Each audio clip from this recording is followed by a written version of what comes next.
tewali anoonya Kyagulanyi ne kati goyinza okuwuliriza Nabbanja gamulemye kujja n'abeera ewaka. Nabbanja nze bwe ndaba byayogera ndaba nga alina akatuli ku mutwe naye mwanyinaze kamuleke wadde I mean to understanding butunuulire emabega Nabbanja byazayogera. So Nabbanja tabamalira budde ye Museveni ayagala abo bwe batyo nga babuyabuya. So muna Uganda ali mu kubonaabona oyinza otya okuwuliza Nabbanja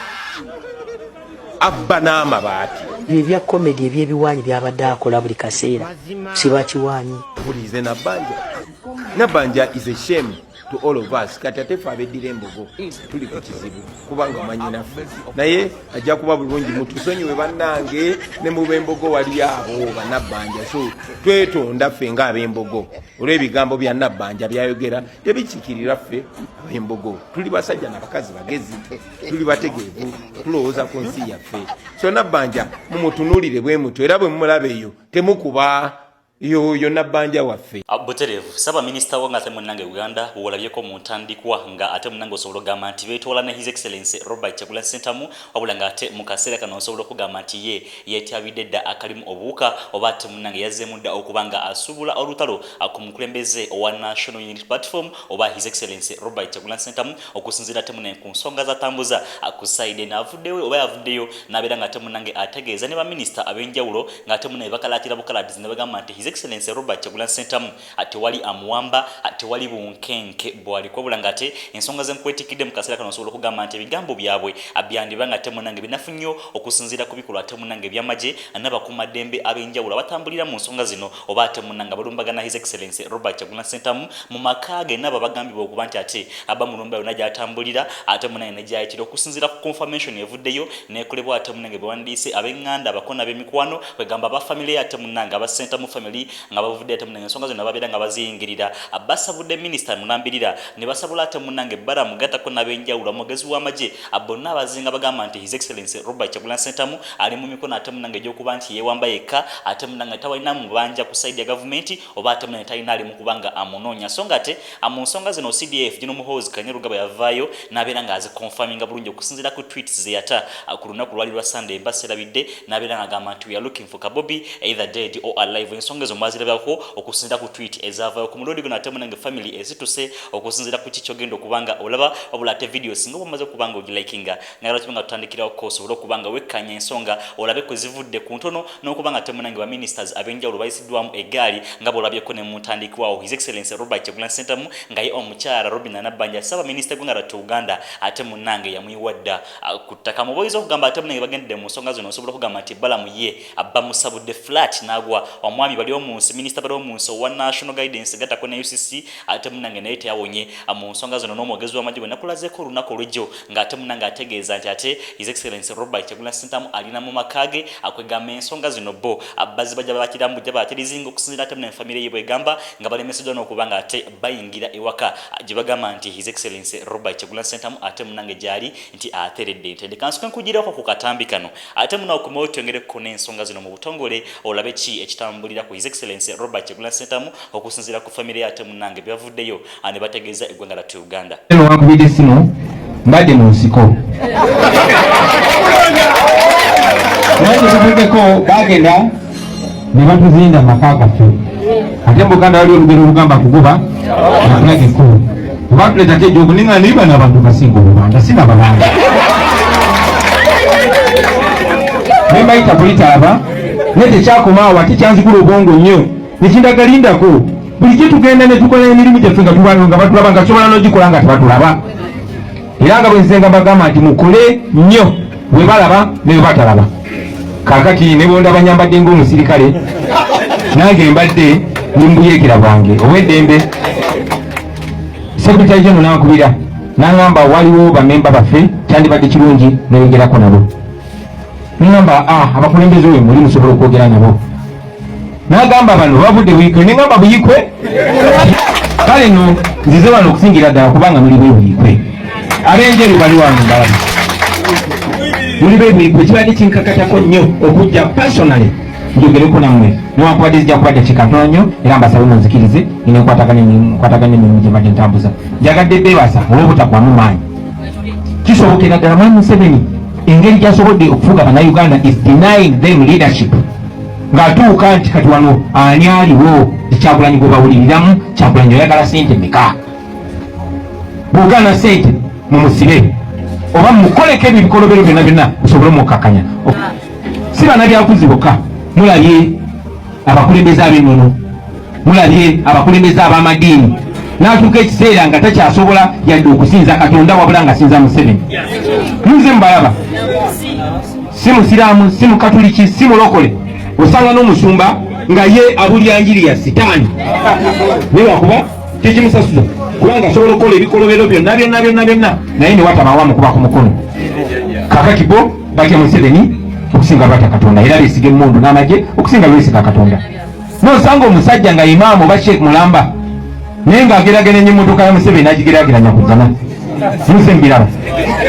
naye ate waze mu bannabyabufuzi baaba akyekoze kubanga mumala omulonda ne mwesiga then ye najja n'agula oyo mwe mugwemu amaanyi bangi bagenze bagwamu amaanyi bannange mu Northern Uganda Museveni yasinga okutulugunya abantu babokyeranga mu nnyumba babafumbiranga namubitamu ne kubanga yagenda n'acompromise nga bakulembeze baayo bebabalonze paka ne kuba opposition bano batimawo n'abanawo n'abagula nekinafuya abantu b'engulu sinti abantu b'engulu bagalanye Museveni nedda nebagamba n'ababadde bagenda okukulembera okwenunula nabo tebaliiwo kati Museveni kyayagala okukola nammwe gye muli tubala kizzaamu nnyo amaanyi okumanya nti mugudde buyise nga muli bangi bwe muti ne mugamba nedda tekitugoberera nsonga zirijjukirwa ate munange His Excellency Robert Kyagulanyi Ssentamu azenga yayita omulengera ate munange omuyekera atambuliza ensonga mu mateeka mu kaseera kano ate munange yavaayo nabeera nga ayogera ku bigambo bwe bityo n'ategeeza nti agendako ne mu nsiko okusinziira nti amagye ate munange gazzenga gamujojobya okuba nga ate munange gamulemesa n'okuba nga atambuza emirimu gy'ekibiina kye nga ye president w'ekibiina ekya National Unity Platform. Kale nno ensonga ze zimu ate munange amagye go agakyalemedde ewakaawe nga gaganye n'okuba ate munange ab'eŋŋanda be oba bayandiise baganda be baliyonka obumu ate munange baganyiddwa okuba nti bayingira mu maka ga muganda waabwe okutwalira ku famire ye akamere n'okulola bakate munange embeera gye bayimiriddemu okusinziira nti ate abalumbibwa n'okulumbibwa ensonga ezalabibwa ensi yonna ne babeera nga ate munange balaba omukyala we embeera gyayisibwamu ne basikali ab'enjawulo ate munange abali waka mu kaseera ako embeera bonna gye bayisibwamu. Kale no ku side eno nsobola okugamba nti busungu bwerere abasajja bakulu be balina n'abakyalo baganda ba His Excellency Robert Kyagulanyi Ssentamu nga bagamba nti kyandibadde bwe kityo ekyokuba nti muganda waabwe ne mu kaseera kano ate munange aliira ku nsiko okusinziira ku ki ekitambulira ku side no so kulabe ku katambi kano kumewo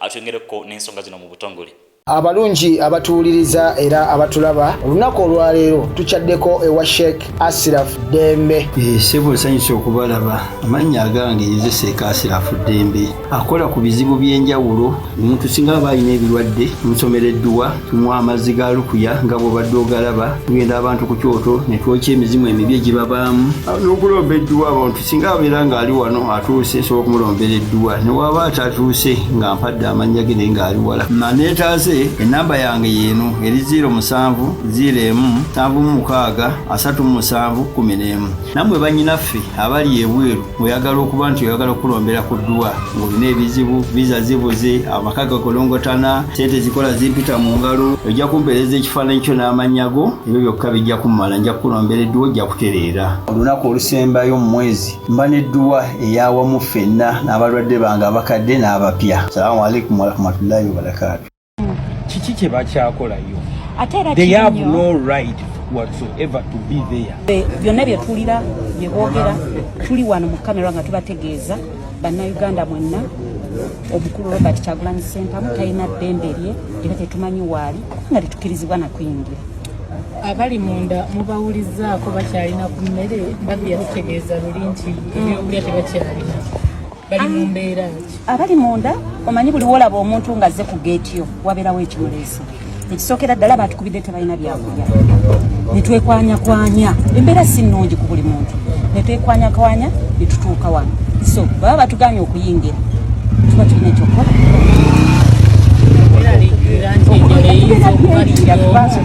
Anti kati omanyi ekibuuzo ekyo nti enjala eyinza obbattira omu tuyinza obutakiruulinga out olw'ensonga ffe tuleese ekirina okuleetebwa tetukkirizibwa kuyingira so tulinde ekinaavaayo mukama kyanaaba asazeewo okutuyamba abazanya katemba n'olaba balamu ng'azze n'ayogera byayogera olinajja n'ayogera byayogera katusobola gamba nti tominaako buzibu lwe bamulabye eggomba bataddewo jaamu ne bakebera buli mmotoka okitegedde agenze ku malaalo simanyi oba okugenda ku malaalo nagwo musango ne bagenda ewaka wonna ne bazaayazaawo lwe bamulabye ewa ne bakebera ku Google bakebera ebifo ki ebyo ebibeerako kale nno ebyennaku bisekerwa naye embeera sinungi simanyi oba bannange bakyogerako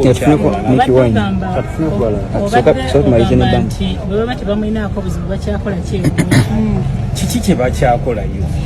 They have no right whatsoever to be there and to refuse his people from accessing his premises. They have no right whatsoever. No access. Yes, babadde balungi batunyonyodde bulungi nnyo ne tunyumya nabo naye at the end of the day ekigendererwa tukoze eki tetukifunye so waliwo byendaba ebitambula ku social media linagamba nti mwami Kyagulanyi ali free atambula bulungi nnyo but what can you say nga nemwe bwe mukirabye nti as a family member bwebanga tosobola nakukkirizibwa kuyingira gyali then omuntu n'avaayo ku mawulire n'agamba nti atambula bulungi nnyo talina buzibu bwonna mwe mulina kye mulabye. Kyagulanyi ye mwennyini nzize ndaba nga posisi akola abadde atambula mu biseera bino wona wayagala kuva bamala kampeyini abadde mu maka ge ne bwenkebeddewo ku makya luno ndinga nalabye ng'ali mu maka ge so kiraga nti ali free baba mwetaaga bamanyi omusanga police in this case naye nga ffe nga UPDF tetulina kiki kyamaanyi tumunoonyezaako ku ssaawa zino bwe kiba tukirina tuba tujja kubabuulira bannayuganda era bwe tuba twagala omuntu tekitwalira biseera kufuna omuntu oyo naddala waba ali mu ggwanga lyaffe obuyinza tubulina tusobola kunoonya ne tukufuna naye ndowooza ali a free Ugandan munamwe mukirabye so tukkiriza nti okusinziira ffe tusanze ku ground omwami Robert Kyagulanyi Ssentamu talina bakita batya talina ddembe n'amawulire baliwo okutwala kye balabye mu bantu mulabye eki wabaddewo abamagye wabaddewo abapoliisi waliwo babiyita batya ebiggwa by'emmotoka tunyumizaamu nabo bakyali baffe tebatukkiriza kuyingira so gonna amawulire agasaasaana nti ali free yeetaaya mu nsi ye si kituufu singa kino tekikoma kati mugenda kuzzaako ki anti nga famire ekyo kiba kituyimiridde wano mukyala namakulu ekyokuzzaako omuntu omugezi takyogera oba akuzzaako ekintu kyonna tositolina kyogera abutereevu omusajja mukulu omulabyeko Banjoman ye mukambwe nnyo okusinziira temunne ku nsonga ezitambulira ku saidi ze omuwuliddeko ate ab'enjawulo nga bayisamu eggaali yavaako n'ennaku eziyiseeko emabega n'abeera ng'akola interview n'asindikirako ku His Excellency Robert Kyagulanyi Ssentamu obubaka obw'enjawulo era n'amugumya anamutegeeza nti bali wamu wabula ate asobola okugamba nti n'ebitambulira ku family nabyo ate munnange bibuzaabuza oba bitiisa. Musajja mukulu Mick Wine yavaayo n'abeera nga naye agamba nti ate anamunkanga yeetolerawo nga His Excellency Robert Kyagulanyi Ssentamu mu biseera kuli nga hanaba kubanga temunanga abulawo naye eri mu kubanga yeetolerera ewuwe akale no bonna bali ku bunkenke wabula ate n'akamereke babadde baleese batwalire ku family abakalemesiza okuba temunange bagayingirayo okulaba nga batuusa ensonga ezo. Kale no bebuliza nti ba ministers ab'enjawulo prime minister mukulazeko mu ntandikwa kusaba minister Robert Nabanja ng'ategeeza nti tewali anonya Bobi Wine bali omunsi namukulazeko lunaku lw'ejjo ng'ategeeza nti His Excellency Robert Kyagulanyi Ssentamu ate munange ali mu drama akale no bano babuuza nti lwaki ebigambo ebyo byogera wabula ate amagye ne gasigala nga kyazinzeko ewuwe n'okuba nti ate munange naye akyanoonyezebwa ne yonna ate munange gy'abayitiddeko mu makubo ne mu bitundu ebyenjawulo. Mu nsonga zino zennyini ate munange banfanfe bwe babawandiisa ate munange badayehard aba His Excellency Robert Kyagulanyi Ssentamu abo ate munange bajjemu busungu ku byonna ebitambulira ku saidi zeno osobola okugamba nti muliro gwe gwaka akansoka nkugireko kukatambika nate munaawo komawo atwengereko n'ensonga zino mu butongole gamba nti Bobby president ali mu firimu ze era emizannyo gye yali atandise okuluka firimu alabika akola ki ali mu gifiiramu kakati anti kati wuliriza mu kugifiiramu kati anoonya weyekwatira ku bisubi okuva mu ggwanga Uganda adde ebweru ne famire ye batule London naye bwe mu kiputoko propaganda bwe wali kati teri nseta so abutamu wabutuze kulevo gyaliko yes tekiriyo tayagala ate mu bwe ni muliko fe president gwetuwagira star Robert Star kali bamuli amwe mwe yali munyibe bibozi ndamye ebyekisifu bagenda bwe we yagira awutali agenda bwe nya complete mu bulambo omuvubuka mwe byonna bye munonya mu bulambo bwe nya abirina byonna n'abantu abesingewo ne mu 7 bonna be banonya mu bulambo bwe Robert Kyagulanyi abirina ate yabifuna muto bwe nya vuga escalate tuta ngali ne myaka 28 ndoza 2009 ali mu sinya 3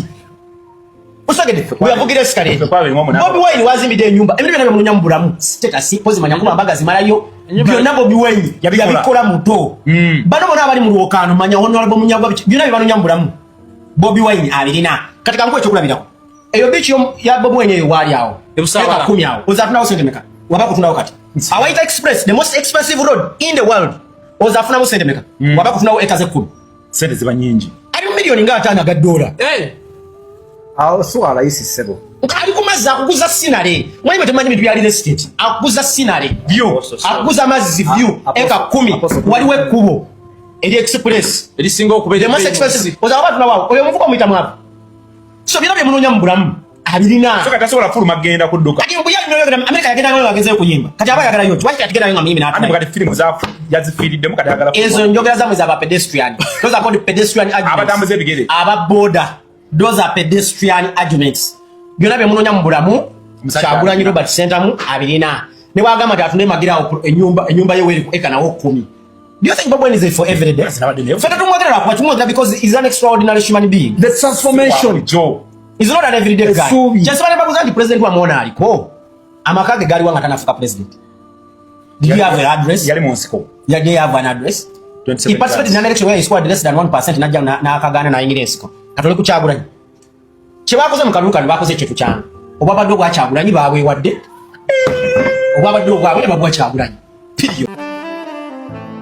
Welcome to Xavier High School, located in Chiboga Town Council near Lufla Zone. At Xavier High School, we build brains together with character to enable the future competence of our students. We've been leading in academics performances since 2015 to date within Chiboga and neighboring districts. We provide a balanced and high-quality education that matches with today's dynamic world. We offer both O and A-level studies in sciences and arts and a UNEB center number with our state-of-art facilities which include a well-stocked library, a fully equipped computer lab, and a cutting-edge science laboratory to enable them be competent in today's science and digital era. Good and health feeding, a guaranteed 24/7 security team to ensure safety of every student. We as well offer DIT vocational courses like shoemaking, hairdressing, domestic electricity, media and journalism, and many others. We are your child's #1 academic destination. For more, contact us +256 788 964 777 or 0752 305 331 or visit our website at www.saviourhighschool.com. Xavier High School. God, our shield to conquer. ngabo ozirabyeko busungu bwerere musajja mukulu ate munenere bwatambuza akusaida no ngategeza nti His Excellency Robert Kyagulanyi Ssentamu ye president wabwe atenga ye president star agwenza okugamba nti munange abadde a competing n'abantu bonna abankusere kusaidie obulanga ate ye musajja alina buli kimu kye banoonya okujjawo kuba nti ayagala kununula bununuzi gwanga n'okubanga ate munange atekawo enkyukakyuka mu ggwanga lyattu Uganda okusinziira ku statement z'owulidde akula kusaide no kale nno omukyala ate munange ye gwenza okugamba nti bakukutivu mu nsonga z'ebyobufuzi mu ggwanga lyattu Uganda bonna ate omukyala afaananako n'omukyala Dr. Sarah Birete jukira bulungi nti naye ateereddwa oba olunaku olwaleero ate munange bivudde mu kooti ateereddwa ku bbeero n'abeera nga ate munange agambibwa nti ajja kuddayo kuwoza ate munange bw'ava wabweru kale n'omukyala Media Matembe ye ku mulundi gwe n'afaananyako embeera ze n'omukyala wenkunyonedeko Wamanga avuddeyo n'abeera ng'ayingirira ensonga zino ezatambulira ku mukyala Babi Kyagulanyi Ntongo wa His Excellency Robert Kyagulanyi Ssentamu mu busungu obw'ekitalo ng'alumba director we bonna baasubiriza okuba nti ate ensonga zino bazinyigira mu butereevu okulaba nga ate munange omusajja mukulu mu kaseera kano ng'aliira ku nsiko mukyala wa Temunange ayatyobola kulekerera osobole kubanga obikanya ku Fields exclusive tusinzira okubanga ensonga tuzikusemberezaawo n'osobola okubanga Temunange bikanya bice bitambula oba bigenda maaso mu ggwanga lyattu Uganda. Video togivaako nga togilikinze agikone mu kigali esobole okubanga etambula ab'enjawulo basobole okubanga bekanya ku bubaka nga buno bwenkwetikidde mu kaseera kano. Nyongera kujjukiza nti Xavier High School weewuka awosanidde okubanga otwala omwana we esomero wawo osanidde okuba nti ate omutwala asobola okubanga abangulwa mu misomo ejannyo curriculum gattako ne DIT gye bakwasikanyiza ddala obulungi ennyo mu district ennambirya n'ezetooloddewo ate Temunange we bakyasinze mu nsonga zino. Omwana w'omutwala oyo togenda kubanga Temunange wejjusa okujja kuba nti ogenda kuba oddayo kwebaza okusinziira ku services ze bagenda okubanga ate abamukwasamuko ku sayidi eno. Kankule bwe nti nkulekere ku bubaka buno awekumire ku mukutungo bulaba tukomawo n'amala mangi nnyo. I went and saw Babi, and that woman, when I reached there, she wept and cried, and the man has suffered, though not as much as Besigye. I think Besigye was worse even those tortures, and now Kyagulanyi. And now, we don't know where Kyagulanyi is. These were elections. Elections in Uganda are multi-party dispensation. Why is it that the opposition, which shows the potential or likelihood or nearer to taking power, must be tortured, they must be killed, they must disappear, they must, for the sake of Uganda? You president who ran to the bush as a young man and went to deliver us from what we are suffering. When some of us, you see us break down and we talk the way we talk, it's because of the deceit, the lies that captured us to believe that President Museveni was coming here to deliver a fundamental change, to bring peace, to bring handing of power peacefully to Uganda and other Ugandan leaders. We are shattered by those lies, by that deceit. We are heavily shattered to see the young people suffering, young people. And now, this Mwanga Kivumbi, let me tell you, and I want to tell Ugandans, please, I see you dancing in your yellow. I don't want to abuse you. But if you are people who cannot open your, and I say, God of heaven and earth, can you release your Holy Spirit to open the eyes of Ugandans to be able to see that even if this person is not your child, even if somebody is not your wife, even if she's not your husband, but he's a human being. He's a human being with the right to participate in the activities that are open for everybody to participate. And why should they suffer the way they are suffering? Now, this man, I want to tell Ugandans that this man, Mwanga Kivumbi, me, I am here to tell you, when I open my mouth and say, this person is a good person, is a person of integrity, is a very brilliant, wise person. People have seen Mwanga Kivumbi in parliament. This was his second, he had finished 2 terms. Yes. This young man was very brilliant. He's been very diplomatic. He's been very humble. He's not like Matembe who shouts the wise shout. I've seen diplomatic. He has been chairing committees. He's been speaking the truth. He's been saying he knows where he wants Uganda to go. I can assure you he cannot be one of the people who prepare goons to invade a polling station. He cannot. He cannot, I'm telling you. You saw his wife. Yeah. I think many people did not even know his wife. That is the type of humility that is Mwanga Kivumbi's family. You wouldn't know. Because the wife does not carry herself as what? It is a humble, nice family of decent, intelligent, educated people. You can see even when I saw her speaking that he went to look for her husband's passport to give it to these goons who had come to arrest him. In her nice dress. It was me, Miriam Matembe, if it was me, I would have said, excuse me, who are you? I would say, who are you? We have already lost 10 relatives in my house. Those people lost 10 relatives. 10, and they shot them. In one night. In the house, in their garage. They shot them. They went and shot them. And I saw President Museveni